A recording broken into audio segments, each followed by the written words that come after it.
Seorang pria mengambil sejumput jagung, mencicipinya dengan lahap. Kegembiraan panen tidak hanya membuatnya senang, tetapi kegembiraan panen ini dihancurkan oleh anaknya. Semua orang bekerja keras untuk panen makanan, tetapi keranjangnya kosong. Ternyata, si kecil sedang menunggang kuda ayahnya bermain di ladang. Setelah pulang, wajah ayah muram, penuh dengan kekecewaan. Dengan satu tendangan ia mendorong si kecil ke sungai. Melihat anaknya yang kacau, ia tertawa terbahak-bahak. Menghadapi pertanyaan anaknya, ayah dengan tegas menyatakan bahwa si kecil malas dan suka bermain-main. Pantas dia ditendang, apalagi menunggangi kuda perang kesayangannya. Namun si anak tidak berkata apa-apa, malah mengeluarkan surat dari tasnya, lalu dengan semangat mulai melaporkan pekerjaannya. Ternyata, si kecil diatur oleh instruktur untuk mengirim surat, bukan malas atau nakal, dan semua kuda di kelompok telah digunakan, hanya kuda ayahnya yang belum digunakan. Ternyata dia salah menyalahkan anaknya, tapi dia tidak bisa meminta maaf. Saat dia mengejar anaknya keluar dari ladang jagung, dia menemukan pesawat musuh di langit. Semua orang segera mengenakan topi, melepas topi, mereka adalah rakyat biasa. Ketika mengenakan topi, mereka menjadi prajurit pasukan berkuda Jizong. Mereka menjatuhkan tiang jagung, mengeluarkan pelana dan senjata. Dalam sekejap pasukan perlawanan anti-Jepang berangkat dengan rapi. Karena pengkhianat berkhianat, pasukan Jepang mengendalikan gerakan pasukan berkuda. Sebagai musuh kuat Jepang di wilayah Jizong, mereka tidak akan melewatkan kesempatan ini. Pertama-tama mereka mengirimkan pesawat tempur untuk memberikan dukungan kepada pasukan darat, kemudian mengirim tentara untuk mencari jejak pasukan berkuda. Untuk menghadapi serangan musuh, Ma Rensing segera memerintahkan pasukan untuk mundur dan berkumpul di markas, sementara dia memimpin satu regu prajurit untuk melakukan pengintaian di sekitar. Di perjalanan, mereka melewati sebuah desa. Di pintu desa asap mesiu bertebaran, seolah-olah mereka melewati pertempuran besar. Para prajurit segera waspada, memeriksa situasi di sekitar dengan hati-hati. Untungnya, tidak ada musuh di sini. Ketika si tua terjatuh, dia menemukan lubang di bawah kakinya. Para prajurit segera siap siaga, karena kemungkinan besar ada tentara Jepang yang bersiap untuk serangan di bawah papan kayu. Lihat, aku menutup-penutup genggaman, langsung memukul tangan bantuan. Kakak langsung menarik wanita keluar dari lubang, tetapi wanita terus berteriak histeris, sampai dia melihat bahwa yang datang adalah pasukan 8 rute kami, barulah dia menjadi tenang. Pesan dibawa kembali oleh angin, musuh membuka pintu air di hulu sungai untuk menghalangi rute mundur pasukan berkuda, menyebabkan banjir di sungai. Sekarang jika para prajurit ingin mundur, mereka harus mengelilingi 60 li, namun membuat kesulitan bagi musuh di perjalanan bukanlah masalah. Ketika para prajurit membungkuk untuk memeriksa terowongan, baru mereka menyadari seberapa kejamnya tentara Jepang, membuat rakyat ketakutan sampai pada tingkat seperti ini, terowongan penuh dengan orang tua dan anak-anak. Sepertinya, semua pria di desa ini pergi berperang melawan Jepang. Wanita hamil tadi adalah keluarga militer, senjata itu ditinggalkan oleh suaminya, katanya dia sudah gugur. Setelah melaporkan situasi, ayah juga mulai peduli dengan lukanya. Pada usia belasan tahun, sikap pemberontak terlihat di wajahnya, meskipun dihadapi dengan perhatian ayah, dia terus menghindar. Kamu pantas saja lupa, jika kamu berbohong lagi, nyawamu akan terancam. Cheng Feng hanya melihat pulau penjara ayahnya, tapi tidak melihat tempat yang tidak dicintainya. Kamu pikir seberapa serius ini? Yang harus kita hadapi selanjutnya adalah masalah penempatan warga desa. Jika kita biarkan mereka tinggal, pasti tak bisa menghindari nasib dikejar dan dibantai oleh tentara Jepang. Namun, Ma Rensing sekarang hanya memiliki satu regu pasukan, dan jalan menuju markas banyak berliku di pegunungan. Perjalanan lambat, kepala regunya menyarankan agar warga desa bersembunyi di terowongan. Tapi jika tentara 8 rute menemukan mereka, musuh juga akan menemukan, dan sekarang pasukan lapis baja musuh berada di belakang mereka. Jika terus ragu, tak ada yang bisa lolos. Saat Ma Rensing dan komandan bertengkar, seorang anak kecil berjalan dengan berani di tengah hujan deras sambil memeluk mangkuk air dan roti, menuju mayat. Pada saat itu, Ma Rensing tersentuh. Apakah tujuan pria bergabung dengan tentara bukanlah untuk melindungi keluarga dan negara? Sekarang tidak boleh meninggalkan rakyat sendirian hanya karena menghadapi sedikit kesulitan. Setelah hujan reda, komisaris memutuskan untuk memimpin mengalihkan musuh sendiri, untuk memberikan waktu bagi evakuasi warga, tetapi sebelum berangkat, tembakan musuh kembali terdengar. Mereka sepakat, setelah warga melintasi sungai, sinyal akan ditembakkan ke udara, komisaris akan keluar dari lingkaran pengepungan. Melihat teman-teman pergi, Ma Rensing tidak bisa tidak merasa khawatir. Para prajurit sedang mengatur evakuasi warga, namun sebelum mereka meninggalkan desa, pesawat tempur musuh datang, prajurit harus segera menyuruh warga masuk ke lubang tanah. Dalam kepanikan, seorang gadis terlupakan di dalam mobil, seorang pria yang kuat segera berlari ke arahnya, tetapi ketika dia menggendong gadis itu, senjata mesin pesawat musuh mulai menembak. Dalam hujan peluru yang rapat, pria itu tidak beruntung terkena tembakan, namun dia tetap tersenyum polos saat memeluk anak itu. Setelah orang dewasa membawa pergi anak itu, kita baru menyadari bahwa pria itu telah kehilangan satu kaki secara tragis. Komandan Ma Rensing menembakkan senjata ke pesawat musuh untuk melindungi warga, menarik musuh ke lembah, dan kemudian dengan mahir menembak pesawat musuh. Namun peluru senapan tidak bisa menembus pesawat, malah peluru pesawat dengan mudah mematahkan kaki kuda. Untungnya mereka hanya pura-pura lemah, membuat pesawat musuh santai, menurunkan ketinggian, lalu menyerang. Peluru mesin tidak bisa menembak jatuh pesawat. Beruntung kerjasama ini berhasil mengusir musuh, namun juga mengungkapkan posisi mereka.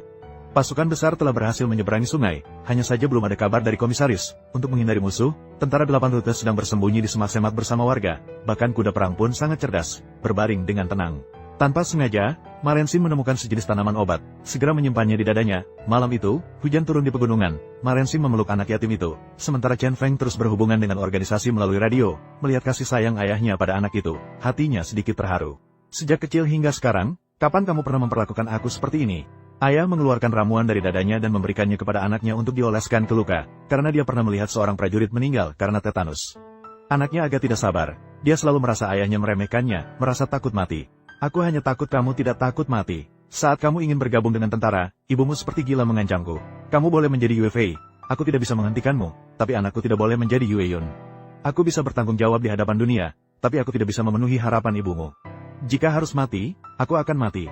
Chen Feng mendengar ayahnya berbicara dari hati untuk pertama kalinya. Ternyata dia selama ini salah menyalahkan ayahnya. Ayahnya selalu berusaha melindunginya. Saat Chen Feng menerima ramuan dari ayahnya, itu juga menandakan bahwa kesenjangan antara ayah dan anak telah hilang. Demi keselamatan, mereka hanya istirahat sebentar dan berangkat lagi sebelum pagi tiba. Untuk mencari komisaris, Lao Pu berencana membawa 2 orang untuk memeriksa situasi. Namun pada saat itu Chen Feng tiba-tiba muncul dan mengatakan ingin pergi bersama.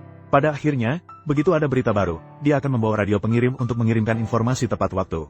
Mereka telah sepakat bahwa begitu rakyat berhasil menyeberangi sungai, mereka akan menembakkan sinyal untuk memberitahu Chen Feng yang akan segera mengirimkan balasan. Marensin tidak berkata apa-apa, hanya diam-diam membawa kudanya ke depan Chen Feng.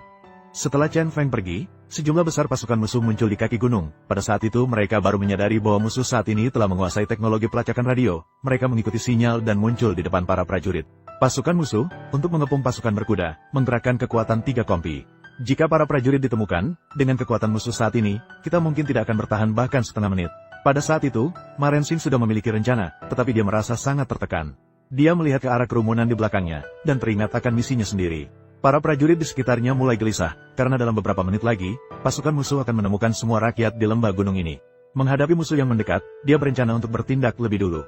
Pada akhirnya, yang terpenting adalah bertindak lebih dulu, bahkan jika harus mengorbankan beberapa orang sebelum mati. Namun, berhasil dicegah oleh komandan tepat waktu. Dia mengenakan topi, yang juga menandakan bahwa dia telah membuat keputusan. Pasukan berkuda terperangkap di pegunungan, sementara musuh yang terjebak di bawah gunung. Marensing melihat kerumunan di bawah bukit, diam-diam membuat keputusan. Ketika kami masih bingung mengapa mereka melakukan hal ini. Para prajurit secara samar-samar menyadari arti keputusan komandan. Komandan, tembakan sinyal untuk membiarkan mereka pergi. Komandan batalion musuh juga menyadari ada yang aneh, memerintahkan pasukan untuk berhenti maju. Di sisi lain, setelah melihat sinyal, pengintai segera mulai melaporkan. Melaporkan pengorbanan komisaris kepada ayah. Seperti yang diperkirakan oleh Marensing, tentara Jepang menangkap telegram ini. Dan menentukan lokasi pengiriman. Mereka mulai mundur cepat, menuju ke Chen Feng beberapa kilometer jauhnya. Pada saat yang sama, komandan batalion musuh melambaikan tangan sebagai tanda hormat. Seolah-olah sedang mengejek rencana militer kami. Banyak kelemahan seperti ini. Melihat arah mundurnya musuh, Marensing tidak punya waktu untuk sedih. Karena dia harus mengatur evakuasi warga sipil secepat mungkin. Setelah perjalanan malam yang panjang, para prajurit akhirnya mengawal warga sipil ke tepi sungai. Namun, Marensing melihat ke belakang, matanya penuh harapan. Namun, saat itu Chen Feng malah dikelilingi musuh. Di atas gunung, di belakang gunung, semuanya adalah laras musuh. Ketika komandan musuh menyadari bahwa dia telah ditipu, dia marah sekali. Sementara prajurit kedua yang dikelilingi tidak menunjukkan sedikitpun rasa takut di wajahnya. Chen Feng, jangan selalu meniru ayahmu dalam segala hal. Sepertinya kamu tidak akan terlibat dalam pertempuran ini. Chen Feng tidak berkata apa-apa, hanya mengelus kuda perangnya. Lalu memimpin untuk menyerang ke depan. Para prajurit mengeluarkan senapan, wajah mereka penuh dengan pengorbanan 5 orang. Dan komandan skuad itu, untuk melepaskan amarah, bahkan menembak sendiri. Sedang bersiap untuk mengeluarkan lidah api dengan keras, para prajurit juga jatuh bersamaan. Mereka dikelilingi oleh debu yang berterbangan, terus mekar bunga-bunga darah. Dan semangat penuh semangat, teror di jalan serangan. Mereka semua adalah pahlawan, bahkan di hadapan kematian, tidak ada yang mundur sedikitpun. Orang berkuda saat ini masih menunggu dengan gelisah. Betapa ia berharap akan munculnya keajaiban, agar para prajurit bisa pulang dengan selamat. Kuda perang yang berlari datang, namun menghancurkan semua mimpinya. Dengan darah segar di tubuh kuda. Dan darah segar ini sudah menjelaskan segalanya. Orang berkuda itu mengulurkan tangan kanannya, mengusap darah segar itu. Seolah-olah ada reaksi khusus. Pada saat kontak itu, dia mengerti segalanya. Anaknya telah berkorban. Dia sendirian berjalan ke tengah semak belukar. Semakin cepat berjalan. Lalu tiba-tiba berhenti. Melihat darah segar di tangannya. Dia menjadi tak tertahankan menangis. Dia bisa membayangkan gambaran pengorbanan dalam menghadapi angin. Dia memikirkan bahwa menghadapi angin adalah keputusannya sendiri. Sehingga dia dikelilingi oleh pasukan musuh. Saat ini dia merasa bertanggung jawab kepada semua orang di dunia ini. Namun dia merasa bersalah hanya kepada keluarganya sendiri. 2 bulan kemudian, wilayah Jidong menghadapi pertempuran besar. Dan lawan dalam pertempuran itu adalah pasukan musuh yang sebelumnya telah disingkirkan. Wajah Ma Rensing penuh dengan tekad, dendam negara dan keluarga. Semuanya berkumpul pada saat ini. Saat ini mereka sedang menyerang pasukan di atas gunung. Sementara di belakang semak-semak, Ma Rensing mengelus kepala kuda perangnya, lalu naik ke kuda, menarik pedang. Para prajurit naik ke kuda satu persatu, menunjukkan pedang mereka. Kuda perang mulai berlari cepat, seperti banjir yang ganas, menuju ke markas musuh. Ketika musuh menyadari hal ini, pasukan kita sudah mulai menyerang. Prajurit-prajurit menunjukkan pedang mereka kepada musuh. Ditemani suara gemuruh, mereka maju ke depan. Mata mereka penuh dengan tekad, tanpa sedikit pun mundur. Pasukan musuh segera mengarahkan senjata mereka, berusaha menghentikan serangan pasukan kita, karena mereka tahu, begitu pasukan berkuda mendekat, mereka akan disambut dengan kematian. Di jalan serangan, prajurit terus tersungkur oleh tembakan meriam. Darah segar mereka bercampur dengan tanah, meledakkan bunga darah yang berkilauan. Namun meskipun begitu, prajurit berkuda tidak sedikit pun melambat. Mereka menggunakan tubuh mereka sendiri untuk melindungi rekan-rekan di belakang mereka. Seluruh pasukan berkuda pada saat itu seolah-olah baja bergerak. Siapapun bisa tersungkur, namun kuda tempur tidak boleh. Dia bangkit dengan segala kekuatannya, kemudian dipimpin oleh komandan pasukan berkuda, melanjutkan serangan. Melihat pasukan kami akan menyerang, mereka ketakutan. Pasukan di atas gunung juga tidak peduli, mengarahkan seluruh kekuatan tembak, mengarahkan ke pasukan berkuda, menyambut para prajurit, dengan satu salvo tembakan meriam setelah yang lain. Dan putaran demi putaran pengorbanan, kuda tempur sekali lagi terjatuh. Tapi saya percaya, dia pasti tidak akan tersungkur, seperti para prajurit, meskipun tanpa kuda perang.